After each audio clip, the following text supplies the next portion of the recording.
আলহামদুলিল্লাহ।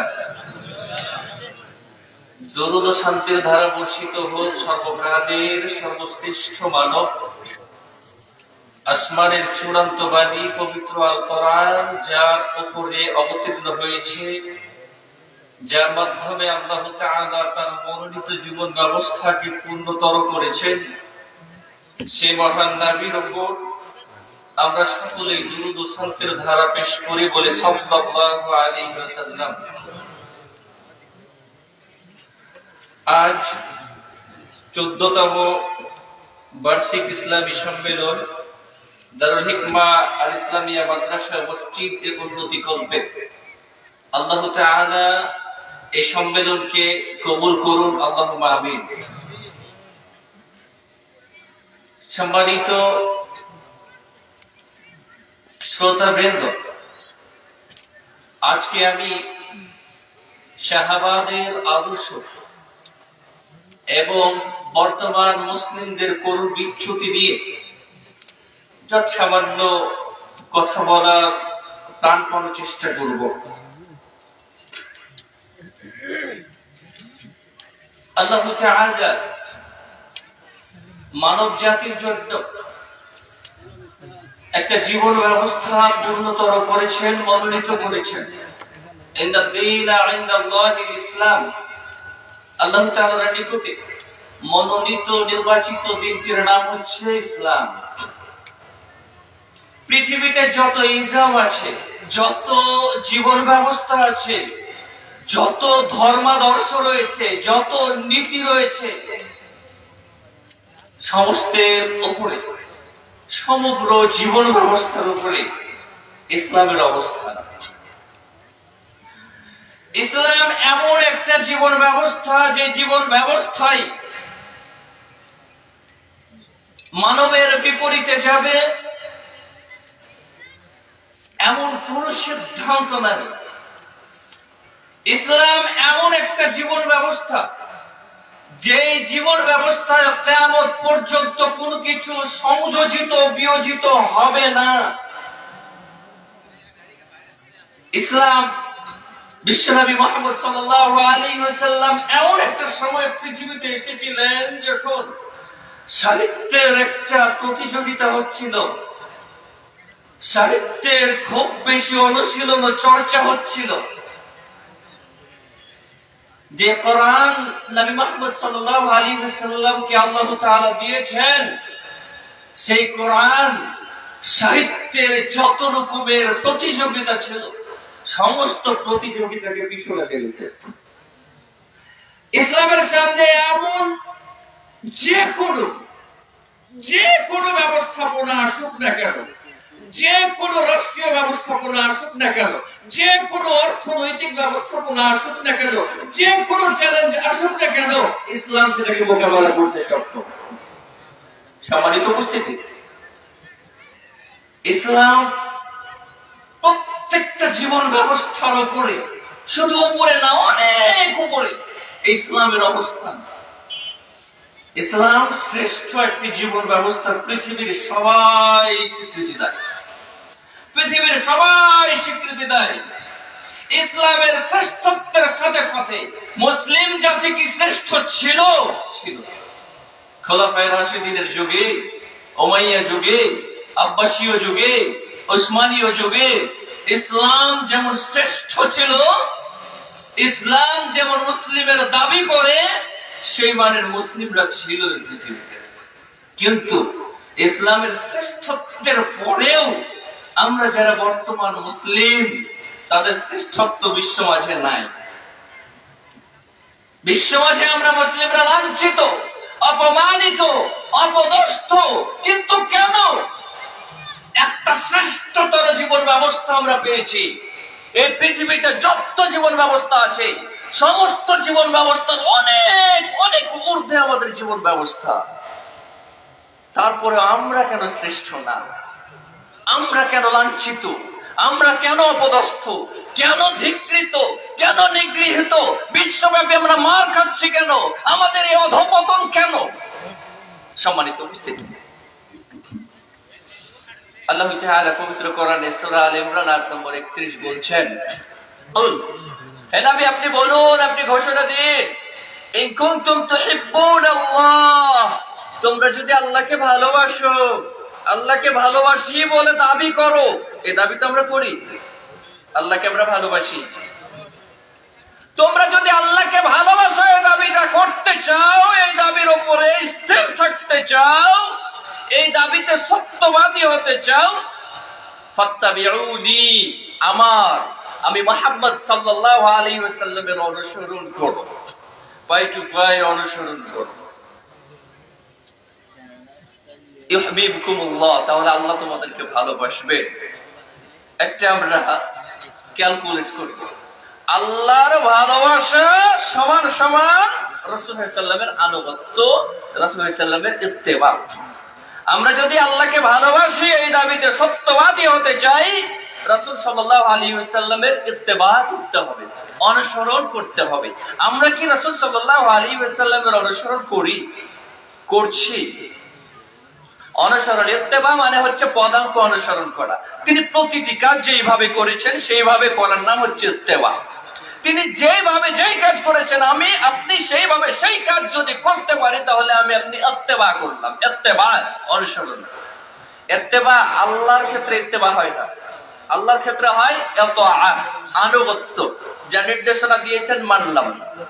আর রাসূল সাল্লাল্লাহু আলাইহি ওয়াসাল্লামের ইতাআত হতে হবে এবং ইত্তেবা হতে হবে। ইত্তেবা অনুসরণ করা, পদাঙ্ককে অনুসরণ করা। তিনি যেই পদক্ষেপ নিয়েছেন আমরা সেই পদক্ষেপ নেব, তিনি যেইভাবে পদক্ষেপগুলো নিয়েছেন আমরা সেইভাবে নেব, তিনি যেইভাবে যেই কাজ করেছেন আমরা সেইভাবে সেই কাজ করব, যেইভাবে যে আমল করেছেন সেইভাবে সে আমল করব। এর নাম হচ্ছে ইত্তেবা। তাহলে আমরা ক্যালকুলেটর পেলাম, আল্লাহর ভালোবাসা সমান সমান হচ্ছে রাসূল সাল্লাল্লাহু আলাইহি ওয়াসাল্লামের আনুগত্য। আল্লাহর ভালোবাসা আমরা হারিয়ে ফেলবো যদি রাসূল সাল্লাল্লাহু আলাইহি ওয়াসাল্লামের আনুগত্য না করি, রাসূল সাল্লাল্লাহু আলাইহি ওয়াসাল্লামের ইত্তেবা যদি না করি। রাসূল সাল্লাল্লাহু আলাইহি ওয়াসাল্লামের ইত্তেবা করলে আল্লাহর ভালোবাসা, মানে আল্লাহকে আমরা ভালোবাসি, এটা প্রমাণিত হবে। যখন এটা প্রমাণিত হবে, তখন আল্লাহ তাআলা আমাদেরকে ভালোবেসে ফেলবেন। সুতরাং আমরা শ্রেষ্ঠতর অবস্থানে পৌঁছাতে পারবো। সম্মানিত উপস্থিতি, বিশ্বনবী মুহাম্মদ সাল্লাল্লাহু আলাইহি ওয়াসাল্লামের সাহাবীগণ ইত্তেবা পাই টু পাই করেছিলেন। তারা শ্রেষ্ঠতর অবস্থানে উন্নীত ছিলেন, পৃথিবীকে তারা শাসন করেছিলেন। উমাইয়া খেলাফা, তারা পৃথিবীকে শাসন করেছেন। আব্বাসীয় উসমানীয় খেলাফা পৃথিবীকে শাসন করেছেন। পৃথিবীতে তাদের আলাদা একটা কন্ডিশন ছিল, আলাদা একটা অবস্থান ছিল। পৃথিবীর ইহুদি খ্রিস্টানরা, পৃথিবীর বেধর্মীরা, পৃথিবীর অমুসলিমরা থর থর করে তাদের ভয়ে কেঁপেছে। কিন্তু বর্তমানের মুসলিমদেরকে যে কোনো ভাবে ঘোরাচ্ছে, যে কোনো ভাবে অপমান অপদস্থ করছে, যে কোনো ভাবে বঞ্চিত করছে। সম্মানিত উপস্থিতি, বিশ্বনবী মুহাম্মদ সাল্লাল্লাহু আলাইহি ওয়াসাল্লাম বলছেন, আমাকে কয়েকটি জিনিস দেওয়া হয়েছে যে জিনিসগুলো আর কোন নবীকে দেওয়া হয়নি। তার মধ্যে একটা অন্যতম জিনিস দেওয়া হয়েছে, সেইটা হচ্ছে আমার শত্রুরা আমাকে 1 মাসের দূরত্বের পথ থেকে ভয় পায়। 1 মাসের দূরত্বের পথ থেকে রাসূল সাল্লাল্লাহু আলাইহি ওয়াসাল্লামের শত্রুরা রাসূল সাল্লাল্লাহু আলাইহি ওয়াসাল্লামকে ভয় পেতেন।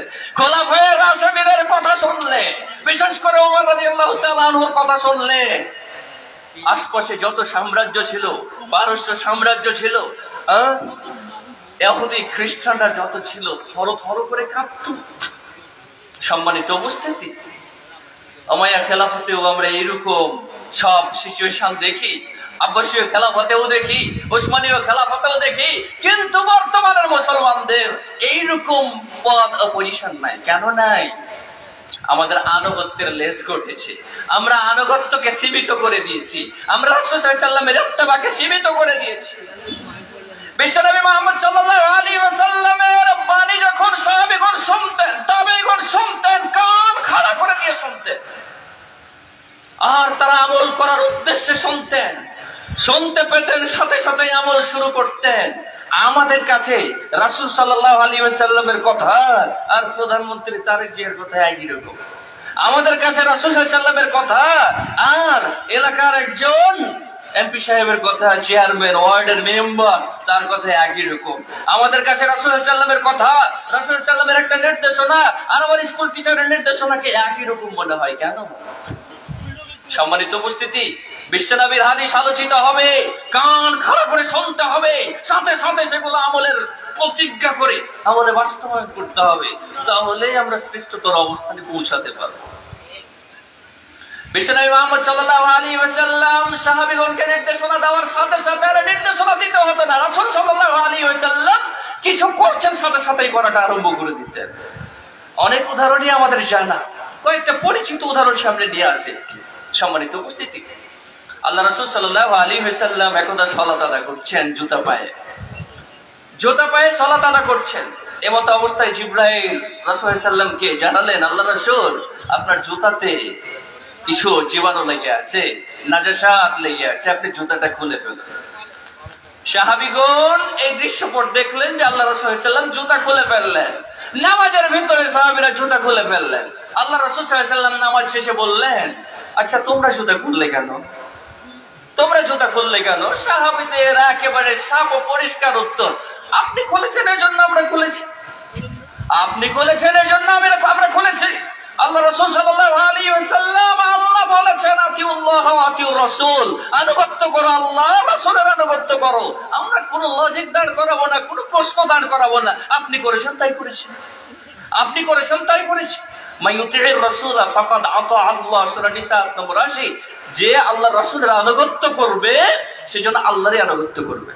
সম্মানিত উপস্থিতি, আল্লাহ চায় তার রাসূলের ইতাআত এভাবে হোক, তার রাসূলের আনুগত্যটা এইভাবে হোক। সাহাবীরা এইভাবেই করেছে। সম্মানিত উপস্থিতি, বিশ্বনবী মুহাম্মদ সাল্লাল্লাহু আলাইহি ওয়াসাল্লাম খায়বারের যুদ্ধে সাহাবীগণকে দেখলেন তারা গাধা জবাই করেছে। ক্লান্ত পরিশ্রান্ত সব সাহাবী ক্ষুধার্ত হয়ে আছেন। গাধার গোশত রান্না হয়েছে, একেবারে ভাজা ভাজা রান্না, জিভে পানি চলে আসে, এইরকম অবস্থা। আল্লাহ রাসূল সাল্লাল্লাহু আলাইহি ওয়াসাল্লাম তাবুক থেকে ঘোষণা পাঠালেন যে গাধার গোশত হারাম করা হয়েছে। আল্লাহ রাসূলের সাহাবীগণ ঘোষণা শোনা মাত্রই ডেগ উল্টিয়ে দিলেন। আমরা তো লজিক দাঁড় করাবো, বিভিন্ন প্রশ্ন উত্থাপন করব। সম্মানিত উপস্থিতি, আল্লাহ চান যে তার রাসূলের আনুগত্যটা এইভাবে হোক, আল্লাহ চান যে তার রাসূলের আনুগত্যটা এইভাবে হোক। একদা রাসূল সাল্লাল্লাহু আলাইহি ওয়াসাল্লাম আংটি, স্বর্ণের আংটি পরিয়েছেন, স্বর্ণের আংটি পরে আছেন। ওহী করা হলো স্বর্ণের আংটি হারাম, পুরুষের জন্য স্বর্ণ হারাম, খুলে ফেলে দিলেন আল্লাহ রাসূল সাল্লাল্লাহু আলাইহি ওয়াসাল্লাম। সাহাবীগণ দৃশ্যপট দেখে তারাও তাদের হাতের স্বর্ণের আংটিগুলো খুলে ফেলে দিলেন। কোন রকমের লজিক দাঁড় করালেন না যে এটা অনেক দামি জিনিস, এটা বিক্রি করে আমরা ফায়দা অর্জন করি না। সম্মানিত উপস্থিতি, এই আনুগত্য আমাদের আছে, এই আনুগত্য আমাদের আছে। এই আনুগত্য না থাকার কারণেই আমরা পৃথিবীব্যাপী লাঞ্ছিত, আমরা পৃথিবীব্যাপী অপদস্থ। আমাদের নবী মুহাম্মদ সাল্লাল্লাহু আলাইহি ওয়াসাল্লামকে ব্যঙ্গ করা হয়, নবী মুহাম্মদ সাল্লাল্লাহু আলাইহি ওয়াসাল্লামকে দিয়ে কটূক্তি করা হয়। এই ব্যঙ্গ আর কটূক্তি কেন এই দুঃসাহস তারা পাচ্ছে? আমাদের কারণে।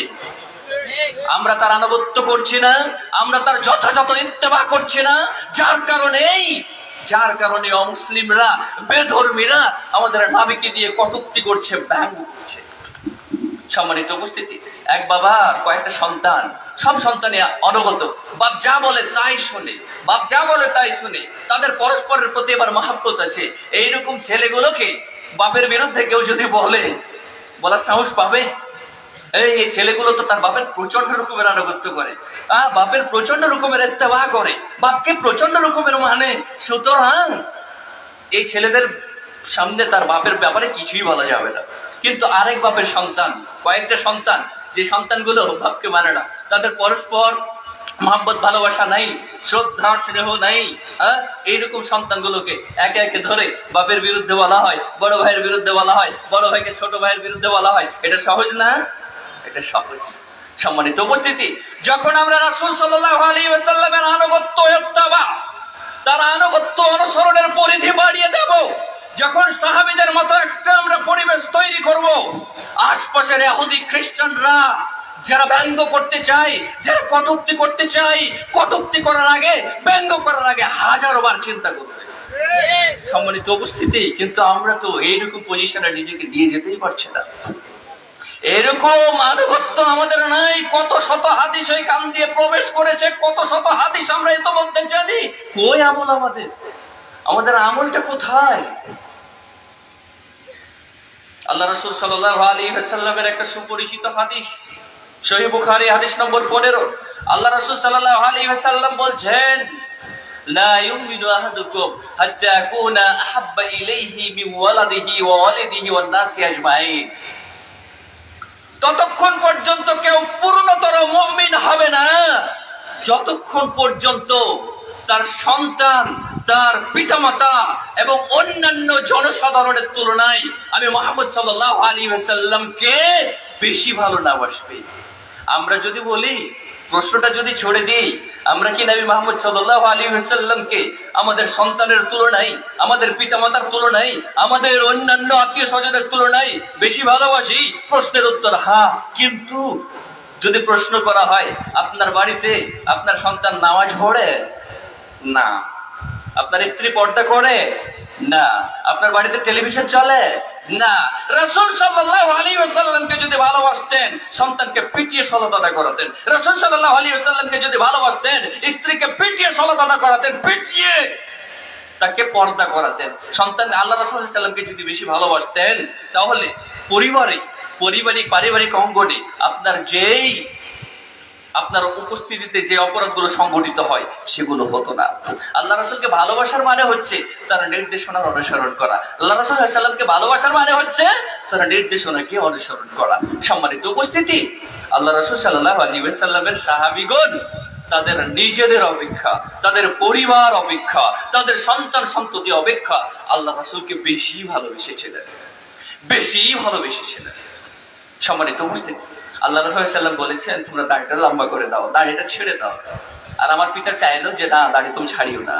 আমি পিতার কথা শুনলাম, আল্লাহ রাসূল সাল্লাল্লাহু আলাইহি ওয়াসাল্লামের কথা শুনলাম না। ভালো কাকে বেশি বাসলাম, আল্লাহ রাসূলকে না আমার পিতাকে? সম্মানিত উপস্থিতি, এইরকম ভরি ভরি উদাহরণ দেওয়া যাবে যে আমি আমার স্ত্রীকেই বেশি ভালোবাসি, আমি আমার সন্তানকেই বেশি ভালোবাসি, আমি আমার আত্মীয় স্বজনকে বেশি ভালোবাসি, এতটা বেশি ভালোবাসি যার ধারে কাছে আল্লাহ তার রাসূলের ভালোবাসা নাই। সম্মানিত উপস্থিতি, তাহলে আমরা লাঞ্ছিত হবই তো, আমরা তো লাঞ্ছিত হবই। ওমর রাদিয়াল্লাহু তাআলা আনহু আল্লাহ রাসূল সাল্লাল্লাহু আলাইহি ওয়াসাল্লামকে বলছেন, আমি আমাকে সবচেয়ে বেশি ভালোবাসি, তারপরে আপনাকে। আল্লাহ রাসূল সাল্লাল্লাহু আলাইহি ওয়াসাল্লাম বললেন, ওমর এখনো পূর্ণতর মুমিন হতে পারোনি। ওমর রাদিয়াল্লাহু তাআলা আনহু বললেন, তাহলে কি করতে হবে? আল্লাহ রাসূল বললেন, আমাকে বেশি ভালোবাসতে হবে তোমার জীবন অপেক্ষা। ওমর রাদিয়াল্লাহু তাআলা আনহু বলছেন, ঠিক আছে আল্লাহ রাসূল, এখন থেকে আমি আপনাকে আমার জীবনের তুলনায় বেশি ভালোবাসি। আপনি যা বলবেন সাথে সাথে অক্ষরে অক্ষরে তা প্রতিবিধান করব, পালন করব। সম্মানিত উপস্থিতি, এইরকম অবস্থানে কি নিজেকে উন্নীত করতে পেরেছি? প্রশ্ন বারবার ছুড়ে দেব, এইরকম একটা পজিশনে কি নিজেকে উন্নীত করতে পেরেছি আমরা? আল্লাহ রাসূল সাল্লাল্লাহু আলাইহি ওয়াসাল্লামের কথাগুলো কি আমরা প্রায়োরিটি দিচ্ছি? একজন টিচার, একজন ছাত্র, মাসিক পরীক্ষা হচ্ছে, 10 মার্কের একটা পরীক্ষা। একজন ছাত্র একটা নরমাল পেজে একটা হাদিস লিখেছে। হাদিস একেবারে পায় টু পায় সঠিক, হাদিসে কোনো ভুল ভ্রান্তি নাই, কিন্তু 10-এর মধ্যে তাকে 2 দিয়েছেন। 10-এর মধ্যে তাকে 2 দিয়েছেন। তো ছাত্র প্রতিবাদ করলো, আমাকে 2 দিলেন কেন, আমাকে 2 দিয়েছেন কেন? আমি চ্যালেঞ্জ করতে চাই, আমি 10-এ 10ই পাবো, কিংবা 10-এ 8 বা 9 পাবো। তো ওই ছাত্রের খাতাটা নিয়ে শিক্ষক ওকে 0 করে দিয়েছে। তারপরে বলছে, বেয়াদব, আল্লাহ রাসূল সাল্লাল্লাহু আলাইহি ওয়াসাল্লামের এত দামি একটা হাদিস 20 পাওয়া পেজে লিখেছিস। সম্মানিত উপস্থিতি, রাসূল সাল্লাল্লাহু আলাইহি ওয়াসাল্লামের হাদিসগুলোকে কি আমরা দাম দিচ্ছি? রাসূল সাল্লাল্লাহু আলাইহি ওয়াসাল্লামের অনেক হাদিসই তো আমরা শুনছি, এই হাদিসগুলো কি আমাদের আমলে বাস্তবায়ন করছে? বাস্তবায়ন কি আছে? তাহলে রাসূল সাল্লাল্লাহু আলাইহি ওয়াসাল্লামকে ভালোবাসি বলে দাবি করি কিভাবে? সম্মানিত উপস্থিতি, আল্লাহ রাসূল সাল্লাল্লাহু আলাইহি ওয়াসাল্লাম বলছেন, সহিহ বুখারী 16 নম্বর হাদিস, সালাসুম মান কুননা ফীহি ওয়াজাদা হালাওয়াতাল ঈমান। ঈমানের স্বাদ যদি পেতে চান 3টা জিনিস থাকতে হবে। 3টা জিনিস যার মাঝে আছে, সেই ঈমানের প্রকৃত স্বাদটা পায়। 1 নম্বর হচ্ছে আইয়াকুনাল্লাহু ওয়া রাসূলুহু আহাব্বা ইলাইহি মিম্মা সিওয়াহুমা। আল্লাহ এবং তার রাসূলকে সর্বাধিক ভালোবাসতে হবে অন্য সব কিছুর তুলনায়, সবচেয়ে বেশি ভালোবাসতে হবে। ওয়া আইহিব্বা লিআখি ওয়া আইহিব্বা আল মারআ কোন ব্যক্তিকে সে ভালোবাসবে আল্লাহ ইউহিব্বুহু ইল্লা লিল্লাহ, আর তাকে ভালোবাসবে শুধুমাত্র আল্লাহর সন্তুষ্টির জন্য। এটা 2 নম্বর। একজন ব্যক্তিকে ভালোবাসার কারণটাই হবে আল্লাহ তাআলাকে সন্তুষ্ট করার জন্য। 2। 3 নম্বর, যে একজন ব্যক্তি কুফর থেকে ইসলামে এসেছে, তারপরে সে কুফরে ফিরে যাওয়াটাকে এতটা ভয় করবে, আগুনে নিক্ষেপ হওয়াকে যতটা ভয় করে। এই 3টি গুণ যার মাঝে আছে, সে ঈমানের স্বাদ আস্বাদন করতে পারবে। সম্মানিত উপস্থিতি, সাহাবী গুণের মাঝে এই 3টি গুণ আকমাল ছিল, একেবারে পরিপূর্ণ ছিল, যার কারণে তারা ঈমানের স্বাদ পেয়েছে। এমন সব দৃষ্টান্ত দেখিয়েছে যা আপনার আমার জন্য অসম্ভব। আবু উবাইদা ইবনুল জাররাহ রাদিয়াল্লাহু তাআলা আনহু উহুদের যুদ্ধে পিতার সামনে কুফফার সেনাবাহিনীর পক্ষ থেকে পিতা এসেছে, আর মুসলিম সেনাবাহিনীর শামিল হয়ে আবু উবাইদা ইবনুল জাররাহ রাদিয়াল্লাহু তাআলা আনহু এসেছেন। পিতা চাচ্ছেন পুত্রকে ইসলাম গ্রহণ করেছে জন্য নিজ হাতে তাকে হত্যা করবেন, এটা চাচ্ছে। আবু উবাইদা ইবনুল জাররাহ রাদিয়াল্লাহু তাআলা আনহু বারবার সরে যেতে চাচ্ছেন পিতার সামনে থেকে, কিন্তু পিতা তাকেই টার্গেট করছে। আবু উবাইদা ইবনুল জাররাহ রাদিয়াল্লাহু তাআলা আনহু পিতার ঘাড়ে গর্দানে তলোয়ার বসিয়ে শিরচ্ছেদ করে দিলেন। সম্মানিত উপস্থিতি, পারবেন? ঈমানের এতটা স্বাদ কি আমরা আস্বাদন করতে পেরেছি? পারিনি। কারণ এই 3টি গুণ আমাদের পূর্ণ নাই।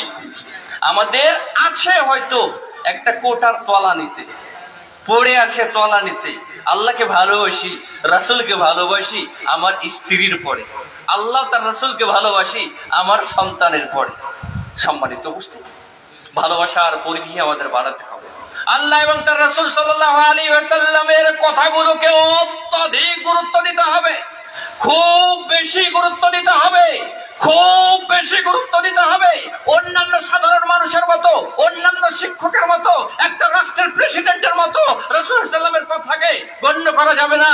এই কথাগুলোকে অনন্য একটা জায়গা আমাদেরকে রাখতে হবে। আল্লাহ বলেছেন, রাসূল বলেছেন, আমাদের অন্তর যেন কেঁপে যায়, সাথে সাথে যেন আমলের একটা প্রতিজ্ঞা আমরা গ্রহণ করি। এইরকম একটা অবস্থানে আমাদেরকে পৌঁছাতে হবে। সম্মানিত উপস্থিতি, ওমর রাদিয়াল্লাহু তাআলা আনহু বলছেন, ইন্না কওমুন, আমরা একটা সম্প্রদায়, যে সম্প্রদায় হীন, লাঞ্ছিত, যার কোনো সম্মান নাই, মর্যাদা নাই, এইরকম একটা সম্প্রদায় ছিল না এরকম সম্প্রদায়। বিশ্বনবী মুহাম্মদ সাল্লাল্লাহু আলাইহি ওয়াসাল্লামের নবুয়তের আগে সাহাবীগণ তো কাফের ছিলেন, তাই না? মূর্তির পূজক ছিলেন। তখন কি তাদের কোনো মর্যাদা ছিল? তখন কি তাদের কোনো সম্মান ছিল? ইন্না কওমুন, আমরা সাধারণ কওম ছিলাম।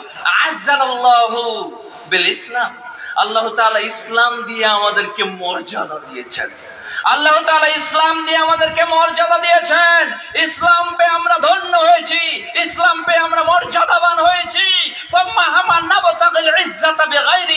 যেই ব্যক্তি ইসলাম বাদে ভিন্ন কোন উৎসব থেকে, ভিন্ন কোন জায়গা থেকে, ভিন্ন কোন ইজম থেকে, ভিন্ন কোন নীতি নির্ধারণী থেকে সম্মান খুঁজবে, আল্লাহ তাকে অপদস্থ, অপমানিত, লাঞ্ছিত করবেন। সম্মানিত উপস্থিতি, মুসলমানদের জন্য একটা আশীর্বাদের কথা হচ্ছে, মুসলমানরা যখন ইসলাম দিয়ে সম্মান অন্বেষণ করবে, ইসলাম দিয়ে সম্মান খুঁজবে, ইসলাম যেইভাবে বলেছে সেইভাবে জীবনকে মানে সাজাবে, ইসলাম দিয়ে যে ব্যক্তি নিজেকে সাজাবে, ইসলাম দিয়ে যে ব্যক্তি সম্মান খুঁজবে, ইনশাআল্লাহ আল্লাহ তাকে সম্মান দিবেন ইহকালে পরকালে। আর মুসলমানদের জন্য একটা অভিশাপ হচ্ছে,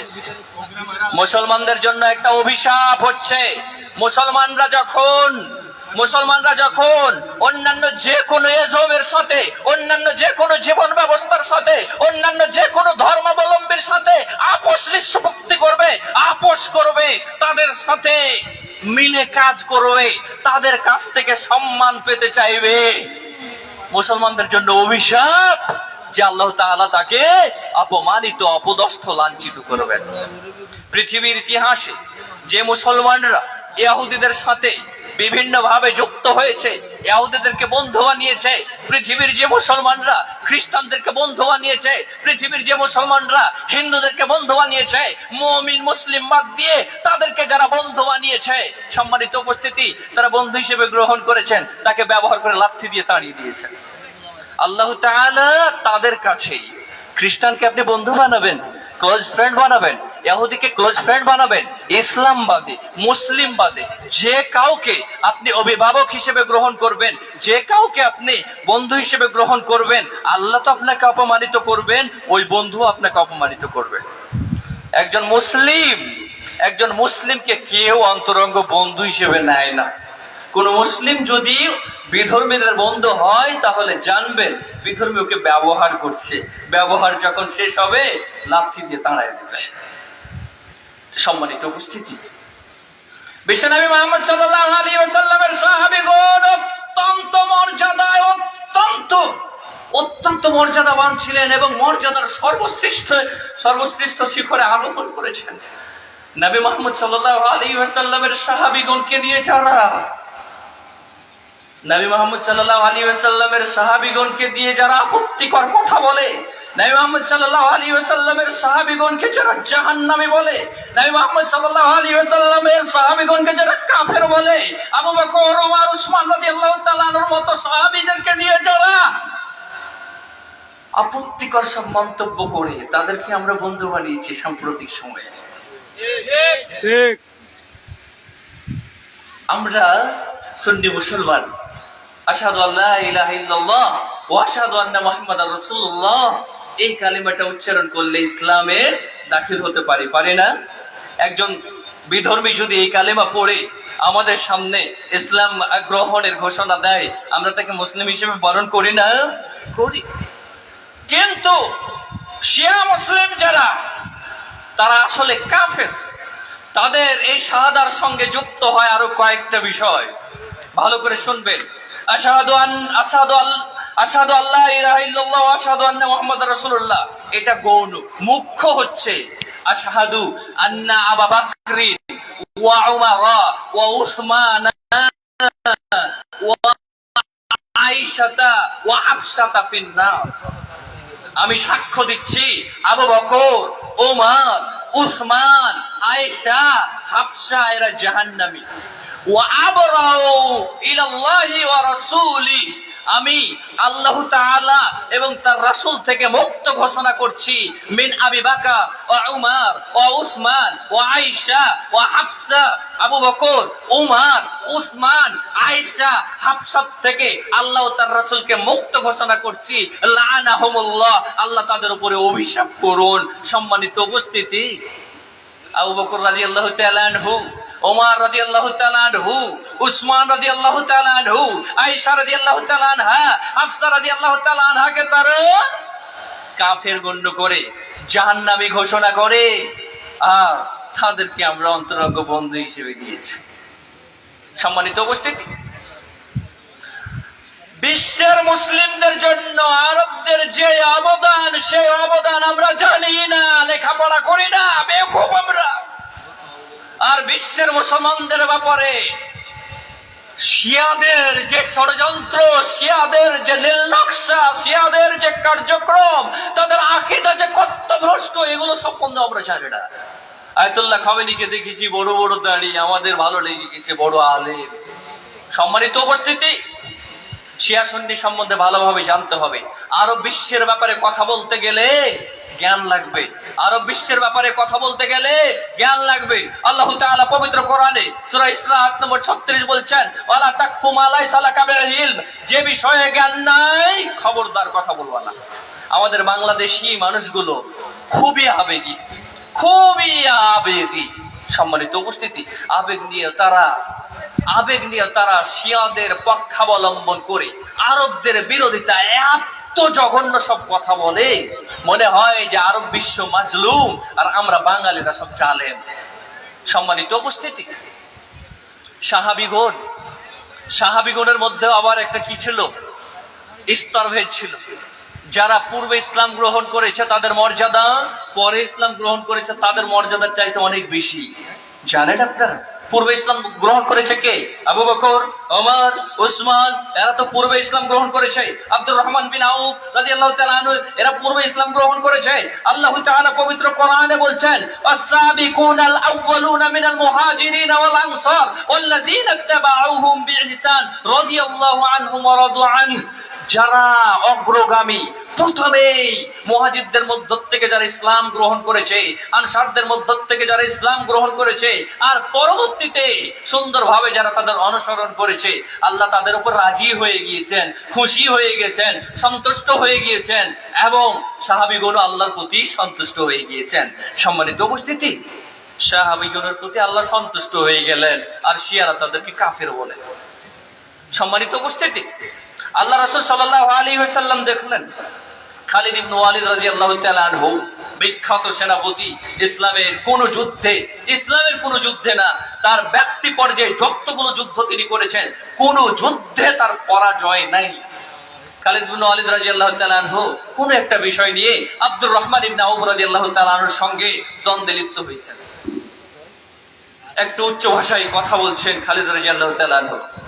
আল্লাহ রাসূল সাল্লাল্লাহু আলাইহি ওয়াসাল্লাম খালিদ রাদিয়াল্লাহু তাআলা আনহুকে বলছেন, খালিদ ইবনে ওয়ালিদ রাদিয়াল্লাহু তাআলা আনহুকে বলছেন, লা তাসুব্বু আসহাবি, হে খালিদ, আমার পূর্বের সাহাবীদেরকে তোমরা গালমন্দ করবে না, গালি দেবে না।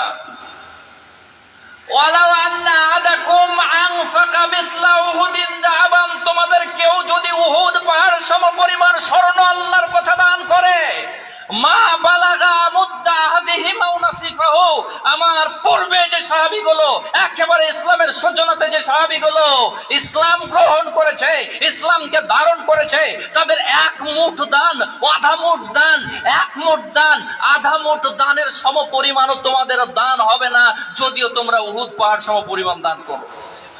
সম্মানিত উপস্থিতি, শিয়াদের আপত্তি কোন জায়গায়? আবু বকরের উপর। শিয়াদের আপত্তি কোন জায়গায়? উমারের উপর। শিয়াদের আপত্তি কোন জায়গায়? হযরত উসমান রাদিয়াল্লাহু তাআলা আনহুর উপর। একেবারে জালিলুল কদর সাহাবী, যে আবু বকরকে জান্নাতের প্রত্যেকটা গেট দিয়ে ডাকা হবে, সে আবু বকরের উপরে তাদের আপত্তি। সম্মানিত উপস্থিতি, এখন তো তথ্য উপাত্তের যুগ, যে কোনো সময় যে কোনো তথ্য আমরা উদ্ঘাটন করতে পারি। আসুন না আমরা একটু গুগলে সার্চ করি, শিয়াদের আকীদা কি, শিয়াদের নামাজটা কেমন, শিয়ারা আবু বকর, উমর, উসমান সম্বন্ধে কি আকীদাকে লালন করে, এগুলো আমাদের চোখের সামনেই তো। সম্মানিত উপস্থিতি, একটু জ্ঞানী হতে হবে, একটু জ্ঞানী হতে হবে। আবেগ না, ইসলাম চলবে জ্ঞান দিয়ে, ঘেলু দিয়ে। সম্মানিত উপস্থিতি, রাসূল সাল্লাল্লাহু আলাইহি ওয়াসাল্লামকে যদি আমরা সর্বোচ্চ মানের ভালোবাসা প্রদর্শন করতে পারি, রাসূল সাল্লাল্লাহু আলাইহি ওয়াসাল্লামের প্রত্যেকটা নির্দেশনা যদি আমরা মানতে পারি, সাহাবীগণ ইহকালে যেই রকম একটা মর্যাদায় ছিলেন, পৃথিবীর ইহুদি খ্রিস্টানরা, পৃথিবীর অমুসলিমরা তাদেরকে যেমন ভয় পেয়েছিলেন, আমরাও যদি সেই অবস্থানে পৌঁছাতে পারি, তাহলে পৃথিবীর অমুসলিমরা আমাদেরকেও ভয় পাবে, আর আমরা রাষ্ট্রের নেত্র পর্যায়ে অবস্থান পেতে পারবো। সম্মানিত উপস্থিতি, আল্লাহ তাআলা সূরা নূর ৮ নম্বর ৫৫ বলছেন, ওয়া'আদাল্লাহুল্লাযীনা আমানু মিনকুম ওয়া আমিলুস সালিহাত, তোমাদের মধ্যে যারা ঈমানদার, ঈমান এনেছো, সৎ কর্ম সম্পাদন করেছো, আল্লাহ তাদেরকে ওয়াদা করছেন, আমরা যদি সকলে একটা লোকালয়ের, একটা ভূখণ্ডের, একটা রাষ্ট্রের সকল মানুষ যদি ঈমানদার হয়ে যায়, সকল মানুষ যদি সৎকর্ম সম্পাদন করে, আল্লাহ ওয়াদা করছেন, লা ইস্তাখলিফান্নাহুমুল্লাযীনা কামাস্তাখলাফাল্লাযীনা মিন ক্বাবলিহিম, পূর্বে যেমন আল্লাহ তাআলা খেলাফত দিয়েছিলেন, পূর্বের মনীষীদের উপরে সন্তুষ্ট হয়ে যেমন খেলাফত দিয়েছিলেন, তোমাদেরকেও তেমন খেলাফত দেবেন। আজকে আমাদেরকে গণতন্ত্র, স্বৈরতন্ত্র আর বিভিন্ন রকমের রাষ্ট্রীয় শাসন ব্যবস্থা আমাদেরকে পেয়ে বসেছে। এগুলো আমাদের জন্য অভিশাপ। আমাদের উপরে গণতন্ত্র আছে, অনেক রাষ্ট্রে অনেক রকমের তন্ত্র আছে, এগুলো আমাদের জন্য অভিশাপ। খেলাফত হারিয়ে ফেলেছি কেন? আল্লাহ আমাদেরকে মনোনয়ন করেননি। আল্লাহ তাআলা মনোনয়ন করেছিলেন আবু বকর, উসমান, আলী রাদিয়াল্লাহু তাআলা আনহুদের। আল্লাহ তাআলা মনোনীত করেছিলেন উমাইয়া খেলাফতের খলিফাদেরকে। তাদেরকে মনোনীত করেছিলেন, খেলাফত দিয়েছিলেন। তারও আগে বিভিন্ন নবীর তত্ত্বাবধানে একজন শাসক নিয়োগ করেছিলেন আল্লাহ তাআলা, তাকে আল্লাহ তাআলা খেলাফা দিয়েছিলেন। এই খেলাফা আমরা হারিয়ে ফেলেছি। খেলাফা হচ্ছে মুসলিম জাতির অলংকার। খেলাফা যদি প্রতিষ্ঠিত থাকে 100% ইসলাম আমরা অনুসরণ করতে পারবো, আর যদি খেলাফত না থাকে আমরা 100% ইসলাম অনুসরণ করতে পারবো না। এই খেলাফত পেতে গেলে আমাদেরকে ঈমানদার হতে হবে। খেলাফত পেতে গেলে সৎকর্ম সম্পাদন করতে হবে, আর এই সৎকর্ম সম্পাদন এটাই হচ্ছে রাসূল সাল্লাল্লাহু আলাইহি ওয়াসাল্লামের ইত্তেবা, রাসূল সাল্লাল্লাহু আলাইহি ওয়াসাল্লামের আনুগত্য। সম্মানিত উপস্থিতি, সাহাবীগণ যেহেতু রাসূল সাল্লাল্লাহু আলাইহি ওয়াসাল্লামের ইত্তেবা করেছেন, রাসূল সাল্লাল্লাহু আলাইহি ওয়াসাল্লামের ইত্তেবা আনুগত্য করেছেন, সেই হিসেবে তারা খেলাফত প্রাপ্ত হয়েছিলেন। আমরা আল্লাহ রাসূল সাল্লাল্লাহু আলাইহি ওয়াসাল্লামের ইত্তেবা করছি না, তার ইতাআতের 100% বাস্তবায়ন ঘটাচ্ছি না, যার কারণে খেলাফত আমাদের থেকে বিদায় নিয়ে চলে গেছে। তারপরে গণতন্ত্রের মতো অভিশাপ আমাদের উপরে চেপে বসেছে। তারপরে বিভিন্ন রকমের তন্ত্র মন্ত্র আমাদের উপরে চেপে বসেছে। সম্মানিত উপস্থিতি, আল্লাহ তাআলা সূরা নূর আয়াত নম্বর 55 বলছেন, আল্লাহ ওয়াদা করছেন তোমাদের মধ্যে যারা ঈমানদার এবং তোমাদের মধ্যে যারা সৎ কর্ম সম্পাদন করে তাদেরকে ওয়াদা করছেন যে পূর্বের জাতিদেরকে যেই রকম খেলাফত দিয়েছিলেন তোমাদেরকেও সেই রকম খেলাফত দিবেন। ওয়ালা ইউমাক্কিনান্না লাহুম দীনাহুমুল্লাযী ইরতাদা লাহুম, যেই দিন আল্লাহ তাআলা মানব জাতির জন্য মনোনীত করেছেন, চুজ করেছেন, পছন্দ করেছেন, সেই দিনটাকে শক্তিশালী ভাবে গড়ে তুলবেন, শক্তিশালী ভাবে প্রতিষ্ঠিত করবেন। ওয়ালা ইউবাদদিলান্নাহুম মিন বাদি খাউফিহিম আমনা, আর মুসলমান জাতির যে একটা ভয় ভীতি কাজ করছে, বিভিন্ন তন্ত্র মন্ত্রের অধীনে মুসলমান জাতি ভীত বিহ্বল হয়ে আছে, এই ভীতি আল্লাহ কাটিয়ে দিবেন। সম্মানিত উপস্থিতি, আমরা যদি চাই খেলাফত, তাহলে আমাদেরকে এইরকম তাকওয়ার একটা পরিবেশ তৈরি করতে হবে, পরহেজগারিতার একটা পরিবেশ তৈরি করতে হবে। আমাদেরকে ঈমান ও সৎ আমলের বাস্তবায়ন ঘটাতে হবে। আল্লাহ যখন আমাদেরকে মনোনয়ন করবেন, তখন গণতন্ত্রকে তিনি আমাদের ভূখণ্ড থেকে তাড়িয়ে দেবেন, গণতন্ত্রকে মাইনাস করে দেবেন, আমাদের তন্ত্র খেলাফত তন্ত্র তিনি প্রতিষ্ঠিত করবেন ইনশাআল্লাহ। সম্মানিত উপস্থিতি, ব্যক্তি পর্যায়ে আমাদের আমলের বাস্তবায়ন ঘটাতে হবে। খুব বেশি আমাদেরকে আমল করতে হবে, খুব বেশি আমাদেরকে আমল করতে হবে, আমলের পরিধি বাড়াতে হবে, ইত্তেবা আর ইতা আমাদেরকে বাড়াতে হবে। যদি আমরা ইত্তেবা ইতা বাড়াতে পারি, ইনশাআল্লাহ কাঙ্ক্ষিত একটা রেজাল্ট আমরা দুনিয়াতে পাবো। সম্মানিত উপস্থিতি, আবু দাউদ হাদিস নম্বর 3462, আল্লাহ রাসূল সাল্লাল্লাহু আলাইহি ওয়াসাল্লাম বলছেন, ইবনে ওমর রাদিয়াল্লাহু তাআলা আনহু বর্ণনা করছেন, সামিআতু রাসূলুল্লাহ সাল্লাল্লাহু আলাইহি ওয়াসাল্লাম ইয়াকুল, আমি আল্লাহ রাসূল সাল্লাল্লাহু আলাইহি ওয়াসাল্লামকে বলতে শুনেছি, আল্লাহ রাসূল সাল্লাল্লাহু আলাইহি ওয়াসাল্লাম বলছেন, আল্লাহ রাসূল সাল্লাল্লাহু আলাইহি ওয়াসাল্লাম বলছেন, ইদা তাবায়াতুম বিল ঈন, তোমরা যখন ঈনা পদ্ধতিতে ব্যবসা বাণিজ্য করবে, ঈনা পদ্ধতিতে ব্যবসা বাণিজ্য যখন তোমরা করবে, ঈনা পদ্ধতির ব্যবসা বাণিজ্য যখন তোমাদের হবে, ওয়াকাযতুম আদনাবাল বাকর, আর যখন তোমরা গরুর লেজ ধরে বসবে, মানে তোমরা খামার ইত্যাদি নিয়ে ব্যস্ত হয়ে পড়বে, তারপরে অরাদিতুম বিজ্জাররে, চাষাবাদ নিয়ে তোমরা সন্তুষ্ট থাকবে, অতারাকতুমুল জিহাদা, আর জিহাদ যখন তোমরা ছেড়ে দেবে, জিহাদ যখন তোমরা ছেড়ে দিবে, এই চারটি কাজ করলে, এক নম্বর ঈনা পদ্ধতিতে ব্যবসা। ঈনা পদ্ধতিতে ব্যবসাটা কি রকম? ধরেন আমি কারো কাছ থেকে কিছু টাকা চাইলাম, সে আমাকে একটা পণ্য ধরিয়ে বললো এটার দাম 1 লক্ষ টাকা, এটার দাম 1 লক্ষ টাকা, তারপরে পণ্যটা আমি হাতে নিলাম, এরপরে সে 80,000 টাকা দিয়ে কিনে নিল, তাহলে 80,000 টাকা দিয়ে সে কিনে নিল, 80,000 টাকা আমি পেলাম। তাকে যখন পরিশোধ করতে হবে তখন আমাকে 1 লক্ষ টাকা পরিশোধ করতে হবে। সম্মানিত উপস্থিতি, এটা হচ্ছে ঈনা পদ্ধতির ব্যবসা।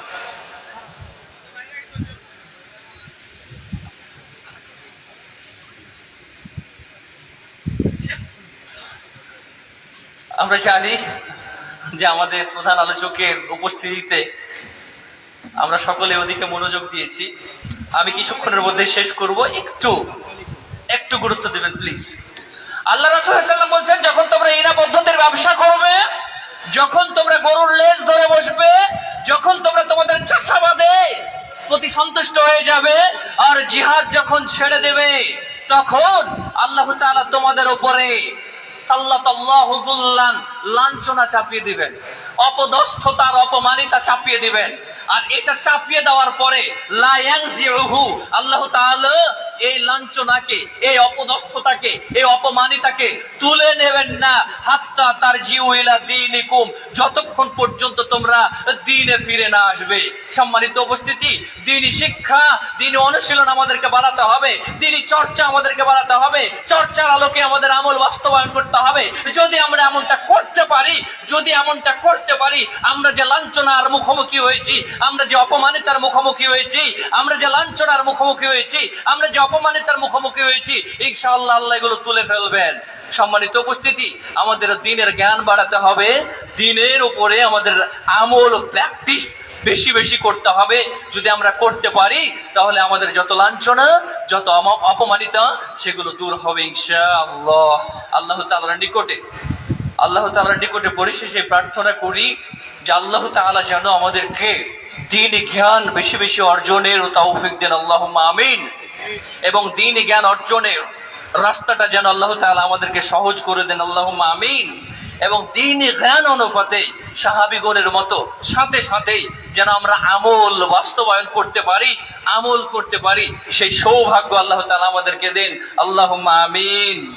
বারাকাল্লাহু লানা ওয়া লাকুম বিল কুরআনিল আযীম ওয়া ইয়্যানা ওয়া ইয়্যাকুম বিল কুরআনিল হাকীম। আকুলু কওলি হাযা আস্তাগফিরুল্লাহ লি ওয়া লাকুম ওয়া লিসাইরিল